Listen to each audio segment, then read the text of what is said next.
Hello, my name is Fawbush. I'm the senior minister of Old Union Christian Church, and I do pews on the side, and I like to pew targets, and I'm pretty well known around the interwebs for doing it pretty fast. I guess my trademark is being able to pull a gun out of concealment and shoot 3 rounds in under a second. It's kind of a fun thing to do, but sometimes it's not necessarily applicable depending on your situations. Well, something that has really captured the attention of the internet community and the gun community is my ability to shoot targets that are very close to me from the hip of what we'll call close retention shooting, and do so very quickly. A lot of people get very squirmish when they see things like this. They take their abilities, they superimpose them onto my shooting, and they say things like, "Oh, I would shoot my pews off." You know, they say something like that because I typically carry appendix. I carried 4 o'clock for like 8 years. I love both of them. 4 o'clock has many advantages over the appendix, but that's neither here nor there. And a lot of people, they see me do close retention shooting, they want to know how to do it, all those different types of things. This video is simply meant to show you what I teach and how I go about teaching things like that, because I think it's important to have information out there so that there's less liability, that people don't shoot themselves, and because people are going to try it regardless if they've got a video up to do it or not. If they see it, they're going to want to try it. Might as well have a video showing and explaining how I do things in class and the benefits of doing so. So as we know from statistics,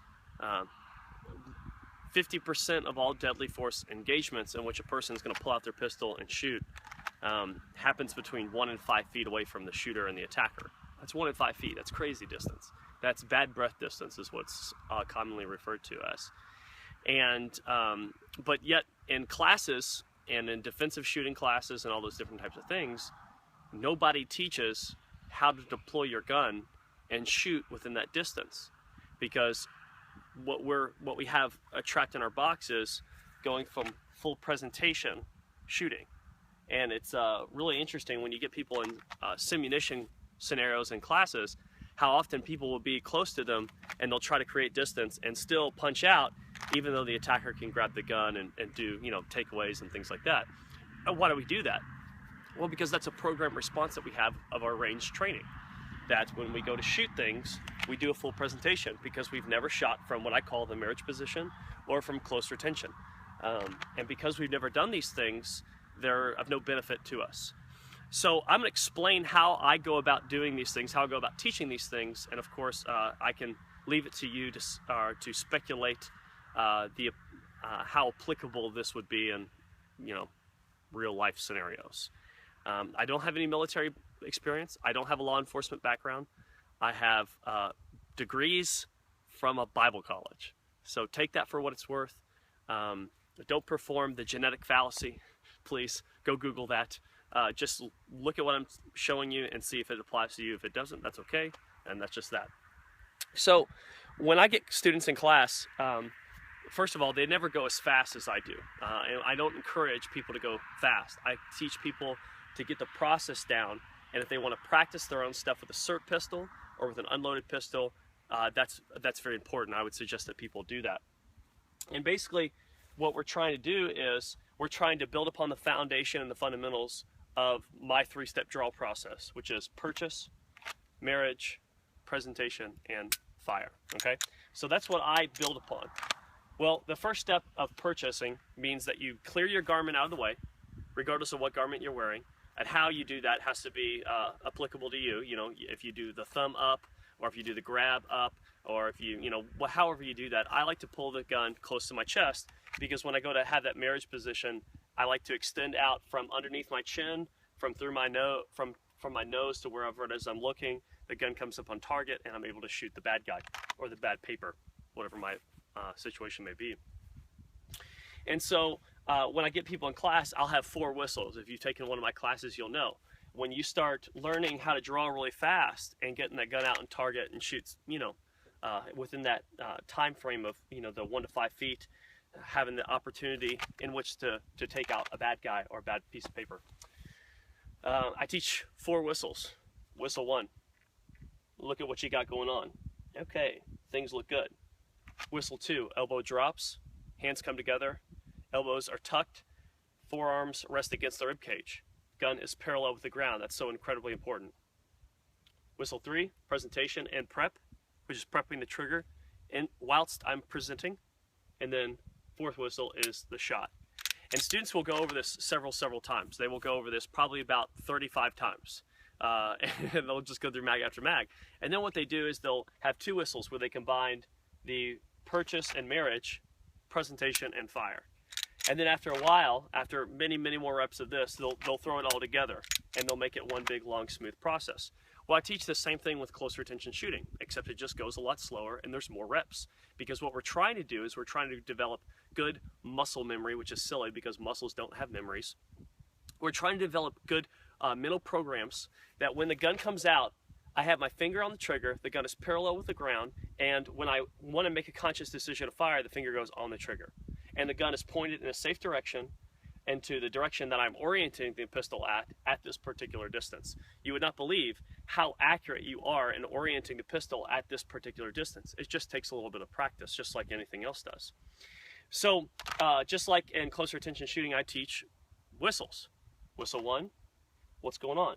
Okay, it looks good. My finger is in line with the slide, which is going to ensure that when I pull out the pistol, it's not going into the trigger guard prematurely.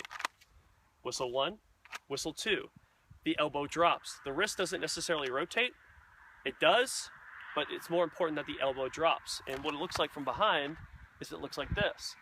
And what we're doing is we're allowing this arm to be a nice fortified position so that we can shoot accurately and consistently and very quickly and get many pews on target. So whistle 1, whistle 2, and then whistle 3, finger goes on the trigger, whistle 4, bop, bop, bop, bop, bop, bop, bop, or whatever, cadence or sequence that we have that we're working with. Students will never get any faster than this. Whistle 1, whistle 2, whistle 3, whistle 4. They will never go any faster than that. And it's only after several hundred repetitions that they do this. Because like I said, what we're trying to do is we're trying to develop good neuro programs, good neuro processes for what it is that we're doing. So if you decide that you want to take your shooting further and you are a shooter that's got a lot of discipline, this is what I would suggest that you do. I would suggest that you go out to the range, you get a buddy, and your buddy has a whistle. And he gives you whistles to break down this process. And then when you break down this process and when you commit yourself to this for several range days, I'm talking like you go out with your buddy and you spend a couple hours just doing this. Whistle, whistle, whistle, whistle. And it goes that slow. When you spend enough time, your brain will develop the neural programs and the neural processes to make sure that your finger doesn't go on the trigger prematurely, because that's what's going to hurt you. There's a lot of talk and there's a lot of discussion about where I orient the pistol from my body. Do I keep it nice and tucked in to make sure that malfunctions are not created? Do I rotate this to make sure that, do I keep this in nice and tight so that I can have a good marriage, so that I can keep the gun nice and stable, or do I rotate it out to keep it from malfunctioning? And I think that the good answer for this is yes. Whatever it is that you feel is applicable to you in your context and your clothing choice and all those different types of things. I like doing both methods, high pectoral for certain reasons, across the belly for certain reasons, all those different types of things. But one of the things that you will always see me do in my shooting is that I will always hold my hand nice and high. Well, why do I do this? Well, the reason why is I want to clear out my garment and make sure that nothing gets snagged on there first. The second reason is that if I have developed a certain neuro programs and processes for my 3-step draw process, this right here is going to be a natural step in that process because it's the same step. It's called purchasing. After I've purchased the pistol, if I rotate my arm this way and I have my arm here, it's going to make sure and ensure that my hand stays out of the way because I'm always grabbing and holding onto my garment, that I don't shoot it off. Once I develop a good spot to orient and keep my pistol, regardless of how much moving I do, the pistol is never going to flag my elbow. So this is why you have to develop these good programs and these good processes. So that's just that. I hope that this has been informative. I think that this is, I hope this has cleared a lot of things up, but I would strongly recommend you just go out and practice and you go out and do the things that you think are applicable. I wouldn't necessarily say that. Hold on.